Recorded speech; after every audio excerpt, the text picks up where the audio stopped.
Hunter Lovelace here from the Skoka Rough Riders, and here's another little gem we picked up. We bought this bike out of Toronto area, and believe it or not, it's actually a one-owner bike. It's like super original, aside from a couple small things, but not a whole lot. Obviously one owner, the guy took care of it and replaced the parts that were needed on it over the last 20 some odd years. It's a 97 Honda CR250. Even the motor cases are clean too, eh? Motor cases are clean. And this is how we bought it. There's been nothing done to it. Seat cover is immaculate. So our intentions with this bike is really not a whole lot. It doesn't need a whole lot. The average person probably wouldn't do anything to it. Like, it's pretty well ready to rock, honestly. But obviously, when I look at it, there's multiple things that can still be touched on it to be that much better. Mm-hmm. And we've made a little order. We've actually had this bike for a couple weeks now. We didn't know what we were going to do with it, honestly, so we went ahead and we kind of got the parts. So we've had this bike for a few weeks, and this is kind of just like fast forward as to everything. So we have a few parts that we are going to do with it. A set of new shrouds, as the one had a little crack in it. It sucks because they're the original shrouds, but these are pretty much an OEM replacement. New air filter, obviously. Fresh number plate, as there was some fading on the plate. Wonder what number he was. 76. 76, baby.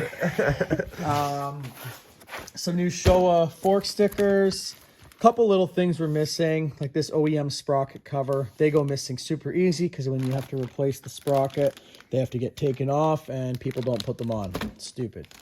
Anyways, we went right with Oem Honda Grips. Being this bike's so original, we're kind of keeping it that theme. Throttle jockey hooked us up with some OEM replica graphics. Those are actually sick. Which are awesome because not only do they look OEM and factory, they're the super thick, that laminate that will hold up for riding, unlike the paper thin. Kind of like these ones. Well, even the ones on my CR, they were pretty. And then we got a new set of fork seals. That's kind of pretty common on any dirt bike. Honestly, that's something that goes out after a year of riding. And then just particular like this, that's the OEM sticker that's supposed to be on the rear number plate. Rear fender, sorry. And then I have the warning sticker for the chain. And this is all OEM Honda parts. So, gonna be cool. Obviously, studs will come out. Or will they? Or will they? Yeah, maybe We not. might have to try them out a little bit. Might have to finish the studding on the center.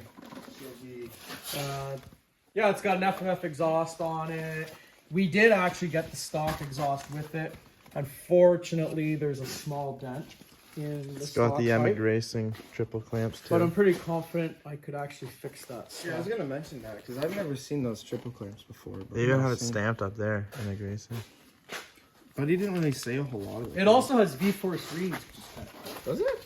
Yep. Yeah, V-Force Too many reeds. bikes. And that's a super rare piece.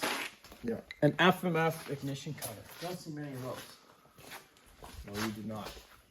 The rims are absolutely spotless. The rims don't have like any dents.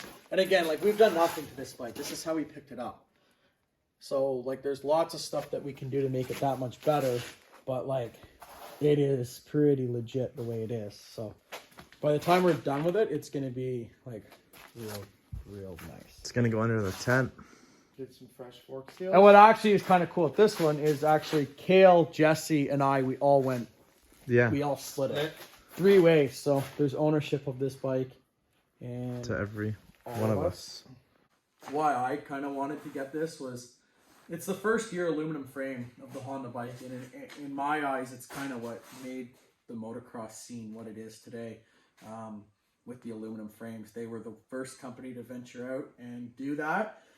And yes, there's some people that say, oh, they handled like crap, this and that. Well, you know what? Honestly, anybody that you ask, they're kind of referring to the 1997 year when they came out. And of course, it's going to handle different than a normal steel frame bike, right? Like it's going to be different. Like it's a totally different technology. Yes, it's rigid, but that's just the way aluminum is. And honestly, I can say from experience, I have a 98 125 CR, which is exactly the same as this. And I've ridden it. And yes, it's rigid. But to be completely honest, I rode it and I actually kind of thought to myself that it felt modern, honestly. Like, especially how I put the 2014 number plate on it.